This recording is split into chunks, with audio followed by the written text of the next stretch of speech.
Hello everyone. तो students कैसे हो आप सब। तो री एग्जाम, इम्प्रूवमेंट एग्जाम जो भी बच्चों ने दी हुई है, ऑलमोस्ट एग्जाम अभी खत्म हो चुकी है ना। क्योंकि अभी कुछ ही बच्चों के, कुछ एग्रीकल्चर के वगैरह कुछ पेपर्स बाकी है, बट ऑलमोस्ट सब एग्जाम खत्म हो चुके हैं आपकी। और 7 तारीख को कुछ तो एग्जाम का एंड होने वाला है, मतलब कि टोटली सबके पेपर्स खत्म हो जाएंगे। तो अब बहुत सारे बच्चों के मुझे कल कमेंट्स आ रहे थे कि मैम हम जो सीईटी सेल के रजिस्ट्रेशन स्टार्ट होने के बाद हम एडमिशन कैसे करेंगे। फिर बहुत सारे बच्चों के रिजल्ट्स को लेके भी डाउट आ रहे हैं। तो एडमिशन और रिजल्ट्स को लेके बहुत सारे बच्चों के डाउट्स है। तो बहुत सारे बच्चे मुझे बोल रहे थे कि मैम आप वीडियो बना दो हमारे डाउट्स को लेके। तो इसीलिए मैं आज यहाँ पे रुकी हूँ आपके लिए वीडियो बनाने के लिए, कि जो भी बच्चों के डाउट्स हैं उनको मैं क्लियर कर सकूं। तो मैं एक एक करके आपके सारे डाउट्स को क्लियर करूंगी। ओके, तो टेंशन मत लो, मैं हूँ आपके साथ। भले ही मुझे रिप्लाई देने के लिए टाइम नहीं मिल रहा हो बच्चों, क्योंकि देखो मैं इससे पहले आपके सारे रिप्लाई दे रही थी, क्योंकि उस वक्त मैंने मेरे दूसरे चैनल्स पे मैं काम नहीं कर रही थी, क्योंकि मुझे पता था आपके एग्जाम्स हैं और आपके साथ कोई भी नहीं है। तो मैं आपके जो एग्जाम होने तक तो आपके साथ खड़ी रहूं। बट कुछ बच्चे इलेक्ट्रॉनिक्स और फिर क्रॉप साइंस वगैरह बोल रहे थे, बट बच्चों में वो सब्जेक्ट्स का नहीं पढ़ाती, इसीलिए मुझे उसका कुछ ज्यादा मालूम नहीं है। तो मैं आपको कैसे वीडियोस दूं उसके, इसीलिए मैंने वो वीडियोस नहीं दी। बट ज्योग्राफी तक के पेपर का मुझे जितना सब ज्योग्राफी तक का मुझे मालूम है तो मैंने दे दिया है सब कुछ, ठीक है। तो अभी बहुत सारे बच्चों के डाउट्स हैं, उसको मैं क्लियर करने वाली हूँ। सबसे पहले हम एक एक करके डाउट्स, चाहे बच्चे आर्ट्स से हो, कॉमर्स से हो, अब साइंस से हो, तो सबके डाउट्स को हम क्लियर करेंगे एक एक करके। तो सबसे पहले हम बात करते हैं थोड़ा सा रिजल्ट्स पे और एडमिशंस पे। तो अब देखो, जैसे कि रिजल्ट्स की अगर हम बात करेंगे, अब कुछ बच्चे आर्ट्स के हैं, कुछ साइंस के हैं, कुछ कॉमर्स के हैं। तो अभी आपके जो एडमिशन है वो कब से स्टार्ट होंगे। तो ऑलमोस्ट जिनको डिग्री को लेना होता है, मतलब कि आप आर्ट्स के बच्चे कोई है बीए को लेगा, या फिर बीसीए बीबीए, तो सॉरी बीबीए को वगैरह लेने वाले हैं। और कोई कॉमर्स के बच्चे हैं जो कि बीकॉम को लेने वाले हैं, या फिर बीसीए को लेने वाले हैं, बीबीए को लेने वाले, ये भी है।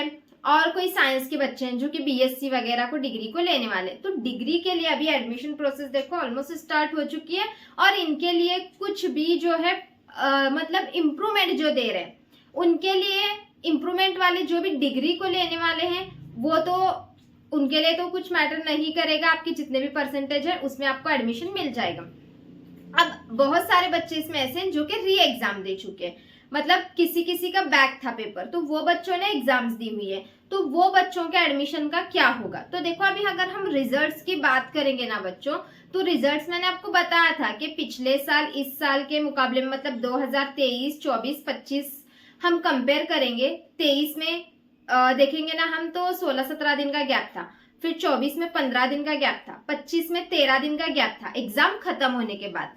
क्या बता रही हूँ मैं, एग्जाम खत्म होने के बाद रिजल्ट लगने में 2023 में 17-18 दिन का गैप था, 24 में सिर्फ 15 दिन का गैप था, और 23 में जो है 25 में जो है सिर्फ और सिर्फ 13 दिन का गैप था। तो आपकी भी एग्जाम 7 तारीख को खत्म हो जाएगी। तो 7 तारीख को आपके एग्जाम खत्म हो जाने के बाद आपका रिजल्ट में भी हो सकता है 13 दिन भी अगर हम पिछले साल के हिसाब से पकड़ेंगे तो 20 तारीख तक आपका रिजल्ट आ जाना चाहिए। और अभी जुलाई के 20 तारीख तक आपका रिजल्ट आ जाता है तो आपको एडमिशन में कोई भी प्रॉब्लम नहीं होने वाली है।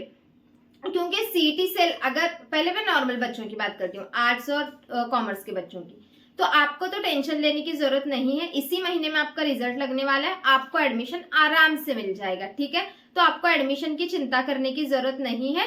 रिजल्ट आने के बाद आप कॉलेजेस में जाके एडमिशन कर सकते हो, क्योंकि अभी तक एडमिशन प्रोसेस वगैरह बंद नहीं हुई है और बाद में ये पूरा जुलाई का महीना चलता रहेगा।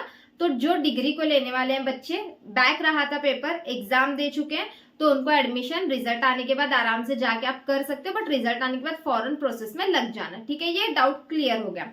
अब आते हैं एमएचटी सीईटी की तरफ। अब बहुत सारे बच्चे ऐसे हैं जो कि इंजीनियरिंग और फार्मेसी के लिए री एग्जाम और इम्प्रूवमेंट एग्जाम, किसी का री एग्जाम भी था, किसी का इम्प्रूवमेंट एग्जाम भी था। तो फार्मेसी के लिए और इंजीनियरिंग के लिए बच्चों ने एग्जाम्स दी हुई है। तो अब सबसे इंपॉर्टेंट क्वेश्चन बच्चों का, कि हमारे जो एडमिशन है उनका क्या होगा मैम। तो देखो बच्चों, एडमिशन की अगर हम बात करेंगे, आपका रिजल्ट 20 तारीख तक आ जाना चाहिए। 20 को नहीं भी आता तो मैं क्या बोल रही हूँ, 22-23 तक तो आपका रिजल्ट आ जाएगा, टेंशन मत लो। 20 21, 22, 23 इन दिनों में आपका रिजल्ट आ जाएगा। तो देखो, अगर अभी तक ऑफिशियली सीईटी सेल ने डेट्स अनाउंस नहीं किए हैं, 4 जुलाई से रजिस्ट्रेशन है, ये एक प्रेस की तरफ से आए हुए डेट्स है, मैंने आपको ऑलरेडी पिछले वीडियो में बता दिया है, जो कि एक न्यूज आर्टिकल के थ्रू डेट्स आई हुई है। बट सीईटी सेल के ऑफिशियली वेबसाइट की तरफ से अभी तक डेट्स टोटली क्लियरली अनाउंस नहीं हुई है रजिस्ट्रेशन की और करेक्शंस विंडो की।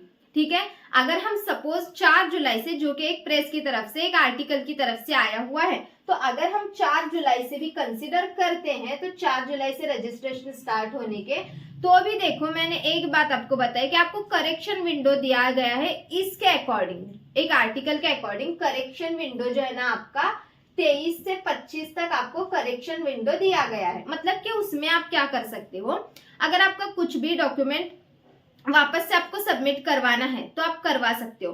तो देखो, आपके रिजल्ट्स की डेट 20, 21, 22, 23 तक आपका रिजल्ट आ जाना चाहिए और आएगा। इसी चीजों को ध्यान रखते हुए सीईटी सेल ये चीजें अरेंज करता है, क्योंकि पिछले साल भी जिन बच्चों ने इम्प्रूवमेंट री एग्जाम दिए हुए थे उनके लिए सीईटी सेल ने इस तरीके से जो है आपके लिए भी कुछ सुविधाएं करके रखी होती है, क्योंकि उन बच्चों का नुकसान ना हो, इसीलिए बच्चों को एग्जाम जल्दी देने के लिए बोला गया है।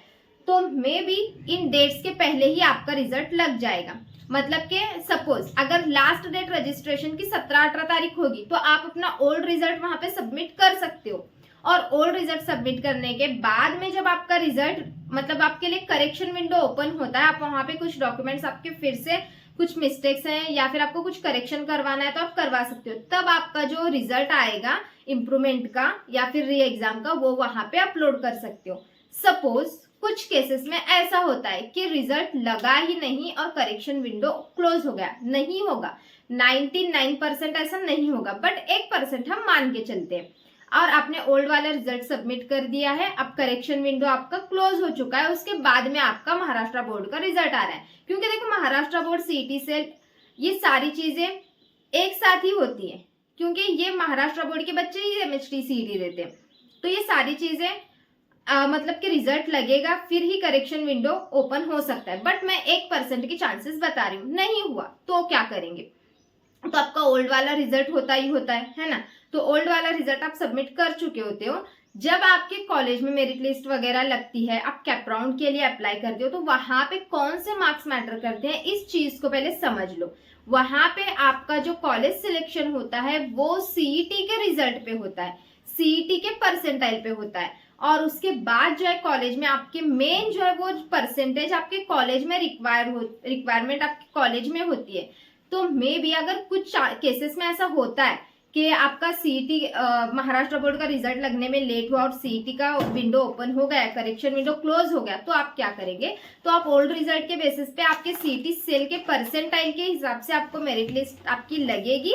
बाद में आप कॉलेज में हो सके तो न्यू रिजल्ट जो है वो सबमिट कर सकते हो।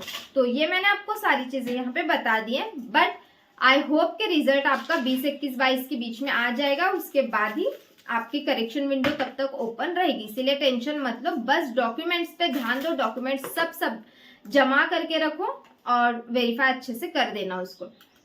अगर फिर भी आपको कुछ डाउट है तो आप मुझे यहाँ पे कमेंट सेक्शन में पूछ सकते हो। तो चलो बच्चों, फिर मिलते हैं नेक्स्ट वीडियो में, बाय बाय।